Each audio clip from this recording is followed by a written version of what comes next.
안녕하십니까. 오늘은 이제 핌스라는 종목에 대해서 알아볼게요. 제목 나오게 하지. 핌스.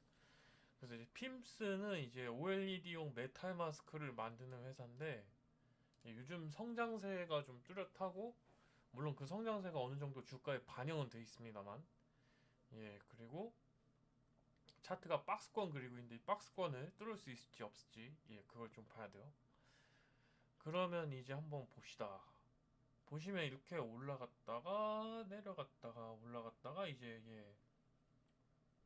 2만 원 정도까지 떨어졌죠. 직전 저점 여기 이 직전 저점 19,000원 정도고요. 그 부분에서 오르락 내리락 하는 것 같아요. 그래서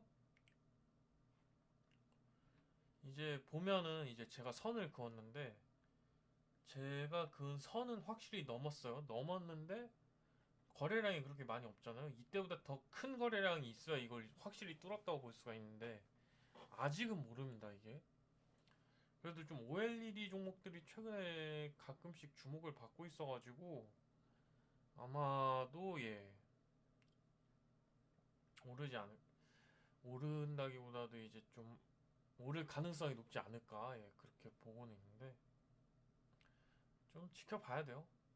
그리고 30분봉 보면은 이 보라색 있잖아요. 이 보라색이 이제 3600분 선인데 3600분 선이 뭐야? 그냥 121선 30분봉으로 봤을 때 타고 잘 올라가고 있어요.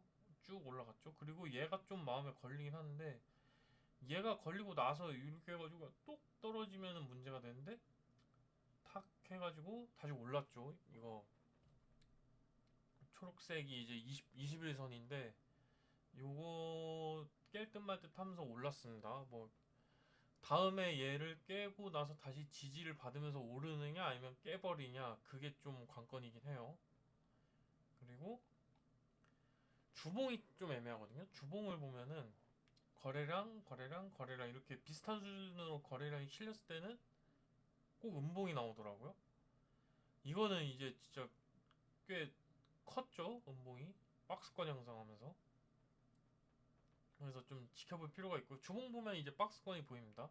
여기에서 이제 따다다다다 여기가 만약 여기까지 눌리면 이제 주봉으로 봤을 때 중장기로 봤을 때 여기까지 눌리면 이제 여기서 매수해서 좀 몇 달 투자하는 것도 방법인데 일단 저는 스윙 위주로 하다 보니까 일단 이거 도지 보고 샀어요. 이거 도지가 좀 거래량 실린 도지가 좀 심상치가 않은 것 같아가지고 그렇게 샀고요.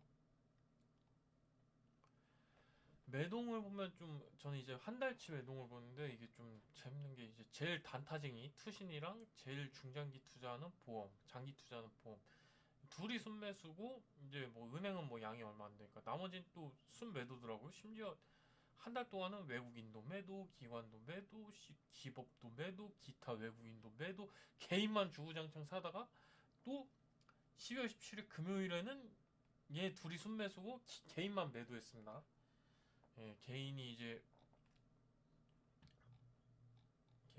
여기 뭐 한 이쯤부터 사가지고 수익 실현을 한 건지 이제 좀 저항선을 이제 뭐 뚫느니 마느니 하니까 수익 실현을 했는데 그냥 뚫어버린 것 같아요. 그러나 아직 모른다는 것.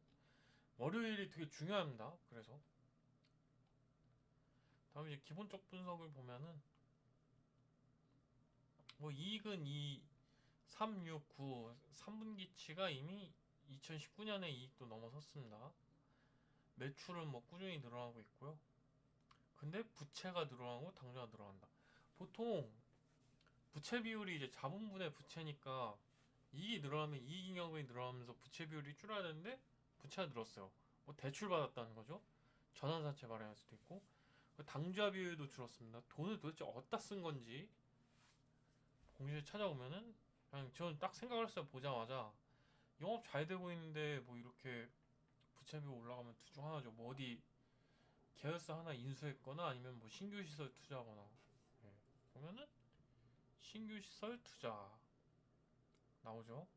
공장도 건설하고 신규 시설 투자해가지고 기계장치 뭐야 뭔 기계장치 60억 원어치 삽니다. 장난 아니에요. 근데 아마 저는 이제 공시 이제 올해 거만 두 개를 봤는데 아마 공시가 또 있었을 것 같아요. 왜냐면 아닌가? 여튼간에 이런 신규 투자를 했고요.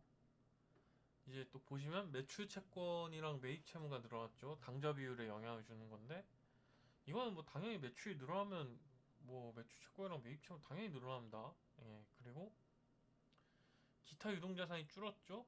기타 유동자산 줄고 단기 차입금 늘고 기타 유동 금융부채 늘고 이거는 그거죠. 신규 시설 투자 관련해 가지고 늘어난 규모가 자산 마이너스 거의 100억이죠. 자산 마이너스 100억에 차입금 125억에 기타 유동 금융부채 대충 60억 하면은 185억 정도 뭔가 쓴 것 같은데 기타 유동금융부채는 미지급금이 대부분이고요. 늘어난 거는 그러니까 이게 건물이나 뭐 이런 시설 투자를 하다 보면은 이제 미지급금이 많이 발생을 하죠. 예. 돈을 바로바로 주는 게 아니고 뭐 한 달 정도 뭐 있다 주거나 뭐 한 3주 정도 있다 주거나 뭐 그러니까 뭐 바로 주진 않으니까 여튼간에 미지급금 규모가 늘어날 수밖에 없습니다. 건설 중인 자산 규모로 보면은 260억이에요. 44억이던 게 260억이 됐어요. 3분기 만에. 그래가지고 이렇게 공사하니까 뭐 부채 비율도 올라가고 당좌 비율 내려가고 뭐 그런 거죠. 뭐 나쁘진 않습니다. 시세 증축하는 거니까. 그리고 재료를 알아보면은 OLED 디스플레이 메탈 마스크 제작이다. 뭐 OLED에 공정 관련해서 쓰이는 건데 이제 매출 및 수주 상황을 보면은 이제 이렇게 썼거든요. 해외가 주요 매출처인데 국내도 늘어나고 있다. 보시면 국내 많이 늘었어요. 40억에서 210억까지 올랐고 수출은 조금씩 줄어들고 있습니다. 근데 뭐 수출 50억 줄어드는 동안 내수는 170억이 늘었고 이거 대한민국 뭐 삼성, LG 뭐 OLED 잘하는 나라잖아요. 그러니까 뭐 저는 긍정적이라고 봅니다. 이거는 수출도 같이 해서 동반 성장을 하면 좋겠지만은 예. 3분기만이에요. 아 이거 이제 보니까 3분기만이네. 예. 제가 좀 잘못 말씀드렸습니다. 3분기 만에 1년치를 상회한 거니까 아마 더 늘어나겠죠. 예. 수출액은 조금씩 떨어지는 중이다. 이건 제가 수정을 해야 될 것 같아요. 그리고 연구개발 실적 보면은 이걸 잘 봐야 돼요. FMM하고 OMM인데 제가 좀 이 부분에 대해서 자세히 말씀드리긴 어려운데 좀 FMM OLED에서 나타난 뭐 처짐 형상 이런 거를 좀 개선하는 게 OMM이라고 해요. 그래가지고 마스크 처짐 개선 공법 뭐 이런 것도 따로 하고 있고요. 예. 기술력도 뭐 있는 회사다라고 저는 좀 봤어요. 마스크 한 길만 걷죠. 장인 정신입니다 이거. 좀 뭐 핌스 OLED라고 검색하면 뭐 산업 훈장 받으셨대요. 예, 축하드립니다. 뭐 그거 외에는 별거 없고요. 그리고 OLED 메탈 마스크 해가지고 이제 자, 지난달 11월에 나온 기사 중에 좀 이 기사를 클릭해서 읽어보면은 이제 OMM 마스크의 오픈 메탈 마스크의 중요성에 대한 얘기가 좀 나오거든요. 파인 메탈 마스크가 FMM이고 오픈 메탈 마스크가 OMM인데 이제 핌스는 이런 FMM 기술과 더불어서 위에 연구 기술 보면 OMM 기술도 가지고 있거든요. 그래가지고 핌스의 메탈 마스크 쪽 전망은 밝다고 봐요. 그래가지고 세 줄 요약하면은 차트상 박스권 상단에서 이제 전고점 돌파는 했으나 박스권을 뚫지 못하면 2만원 부근까지 내려갈 수 있다. 갑자기 경제 대공황이 오거나 뭐 그러면 부채 비율과 당좌 비율은 늘어났으나 신규 투자 관련된 것이기 때문에 좋다. 예, 좋은 상황이고요. OLED 메탈 마스크 회사로 국내 매출이 늘어나면서 전체적인 매출이 늘어나고 있고 FMM 기술과 OMM 기술을 가지고 있는 마스크 OLED 메탈 마스크의 장인 회사다. 예, 그렇게 정리를 하겠습니다. 그럼 이만 마치겠습니다. 그럼 이만.